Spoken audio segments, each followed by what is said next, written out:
Hey guys, I'm Bridget. And I'm Ken. And we are the Fergusons.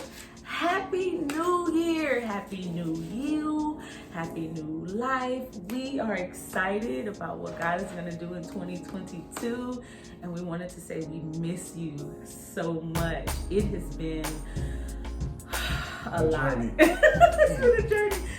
You guys know that we got married on 4-3-2-1, and then God said, boom, now it's time to get a house. And that's a whole nother testimony. A house, but another state too. And in another state, and get a new job too, by the way, in the middle of getting a house. That's another story for another video, but we have been in a journey, like my husband said.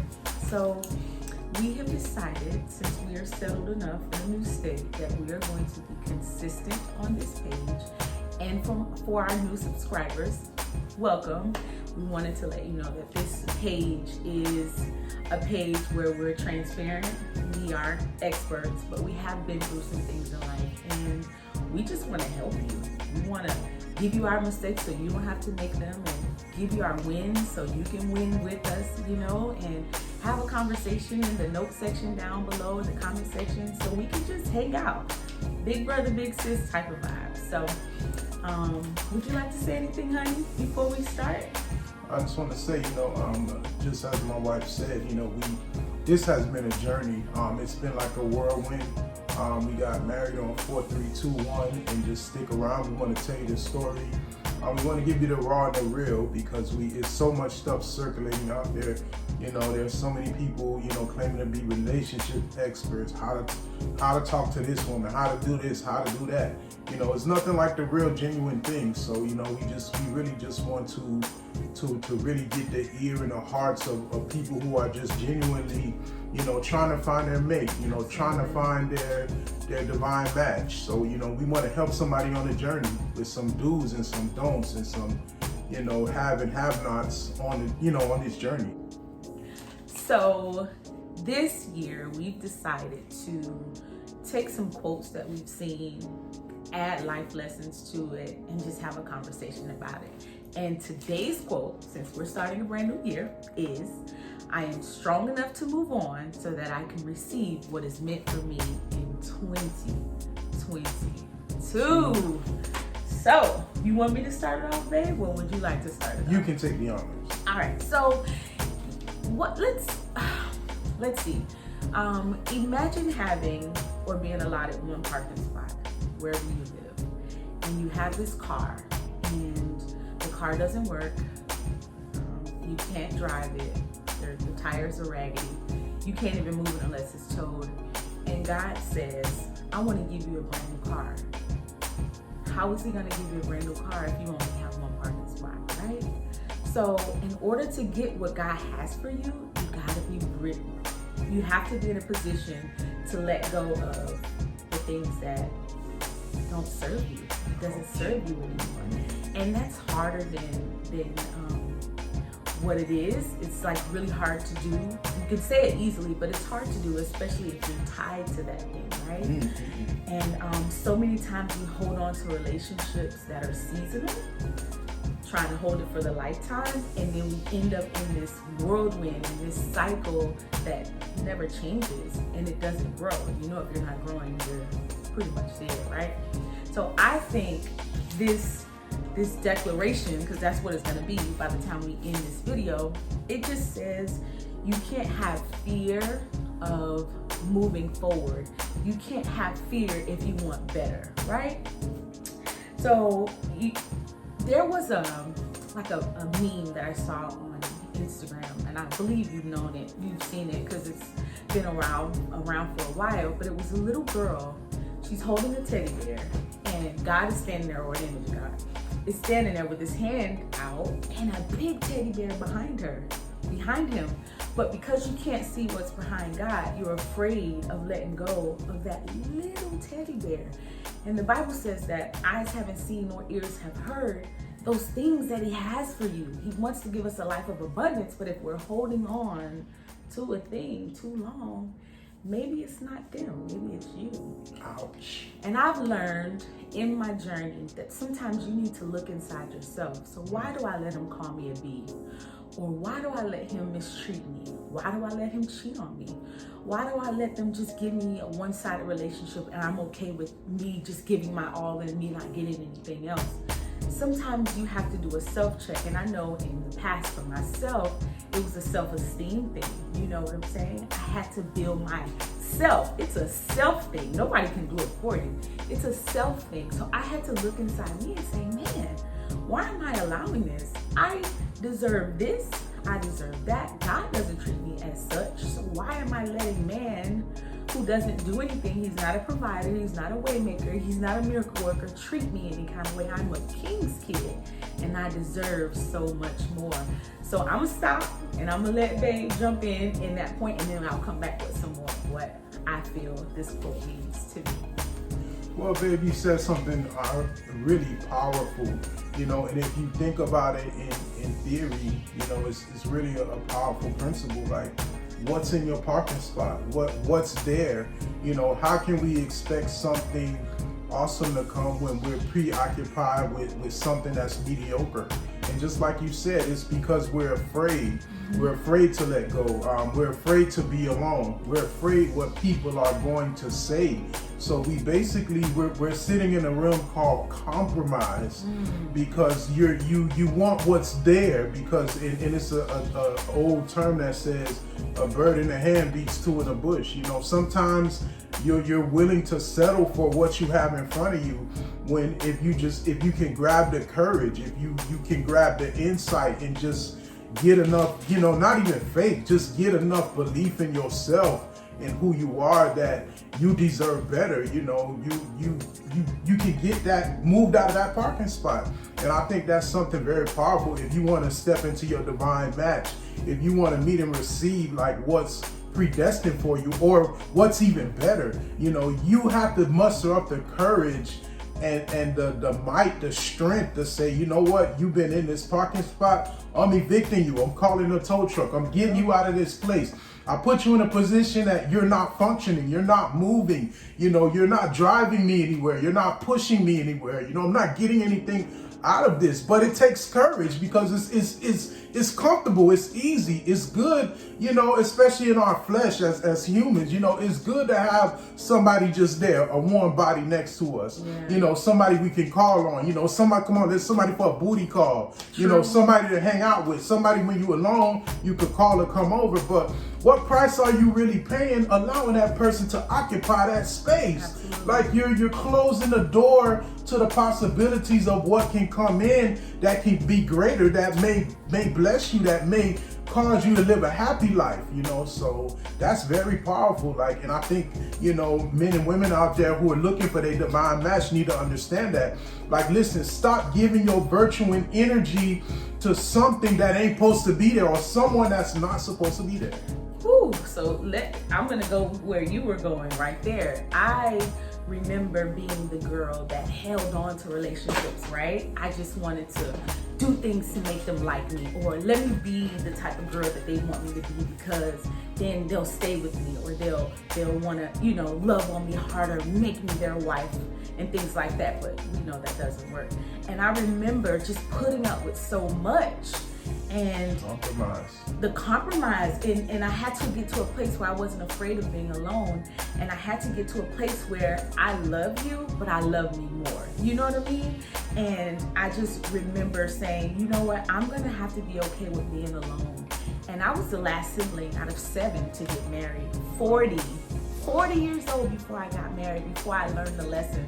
So don't wait till you're 40 to learn the lesson. That's why we're making these videos. Figure it out now, you know what I mean? Go beneath the surface now. Check who you are, you know what I'm saying? And I've also learned that, like, I have to love me, and I gotta like me too. How you gonna love me or like me if I don't even like myself? Or if I don't even like my company, how I'm expect you to like my company? So I went on a date. I'll never forget the first time I dated myself. I went out, I sat to the bar, I ordered some hors d'oeuvres, and I was just sitting there watching the TV, and people would come talk. But it was so weird. But it was the beginning of knowing who I was as a person, not attached to the temporary thing. I was learning what I liked, because how can you get in a relationship and have a conversation if you don't know what you like. This ain't Coming to America. Whatever you like. No, I like this. I like that. I'm this type of girl. I like to do these on these days. You know what I'm saying? That's how you'll know if it's meant to be. But if you don't know what you need, if you don't know what you like, how can you date? So you have to take the time to be alone, and that's not easy. But it requires you to do the work. It requires you to look inside and be like, okay, Bridget, what is your thing? What is not your thing? What can you take? What can you tolerate? What do you want? You also need to know what you want and need too. So being in a place where you're like, I see you, and I'm okay that you're not the one for me.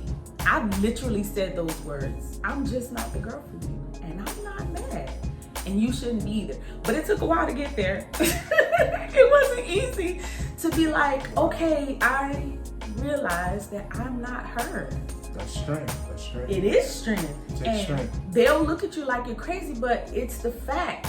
And we want to be 100 for the rest of our lives. Like, no more, I was gonna say bad word. No more beating around the bush about, being real. The reality is, I'm not the girl for you, because if I was, we wouldn't be X, Y, Z, elemental P. So I'm gonna step back, because sometimes you're waiting on them to break up with you, and they're not gonna do that.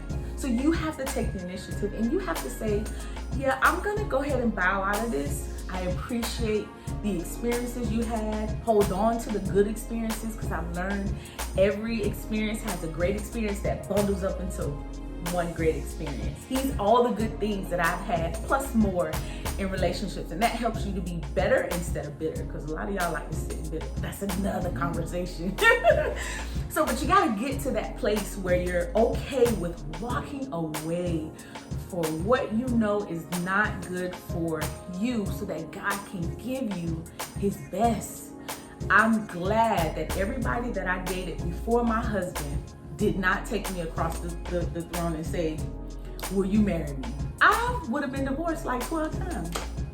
And I didn't want that. You know what I'm saying? So you gotta be okay with the unknown, and everybody knows that's not a cool place to be, but It's not comfortable. you have to be comfortable with being uncomfortable in order to grow. Yeah, exactly. And it's hard. It's a place of sacrifice. And just, you said something powerful. Be that person that understands and that takes time and to evaluate and know, hey, I'm not that girl for you. I'm not that guy for you. Be willing to put yourself in a position, because we make ourselves vulnerable when we're steady trying to conform to something. It's like constant. Sometimes, and I've done it too. Get in relationships, and because you want it to work, because those are the options that are at the table, because you're tired of waiting, you're frustrated. So what you do is you start conforming to something that wasn't made for you. It wasn't intended for you.